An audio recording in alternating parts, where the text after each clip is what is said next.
അവൻ മുകളിലേക്ക് കയറി തനിക്ക് ഇഷ്ടമുള്ളവരെ തനിക്ക് ഇഷ്ടമുള്ളവരെ അടുത്തേക്ക് വിളിച്ചു. അവർ അവന്റെ സമീപത്തേക്ക് ചെന്നു. അപ്പൊ അടുത്തേക്ക് വിളിക്കണതും ഇപ്പൊ നമ്മളെ വിളിച്ചാലും നമ്മളെ പ്രാർത്ഥന വിളിച്ചാലും സെയിം ആണ്. മനസ്സിലായില്ലേ? നമ്മളെ വിളിച്ചെന്ന് പറഞ്ഞാലും നമ്മുടെ പ്രാർത്ഥനയെ വിളിച്ചെന്ന് പറഞ്ഞാലും ഫലത്തിൽ സെയിമാണ്. ആരെയും വിളിക്കണത്?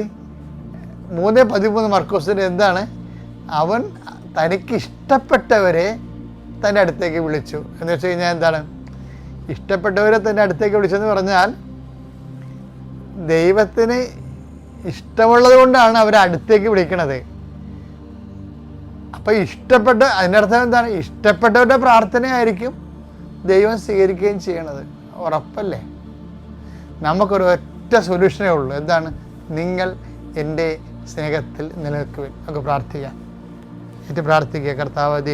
കർത്താവായ ദൈവമേ, ജീവിതത്തിലെ പലതരത്തിലുള്ള സ്വഭാവങ്ങള് നമ്മളുടെ തന്നെ മൂഡ് ചേഞ്ച് ചെയ്യുകയും നമ്മുടെ തന്നെ സ്വഭാവ പ്രകൃതി മാറുകയും നമുക്ക് നിരാശയും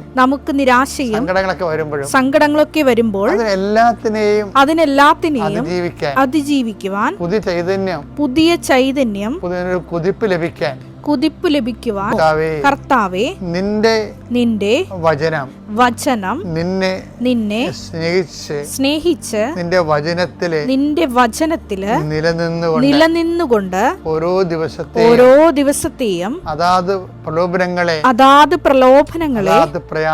അതാത് പ്രയാസങ്ങളെ അതിജീവിക്കുവാൻ ഞങ്ങൾക്ക് ശക്തി തരണമേ.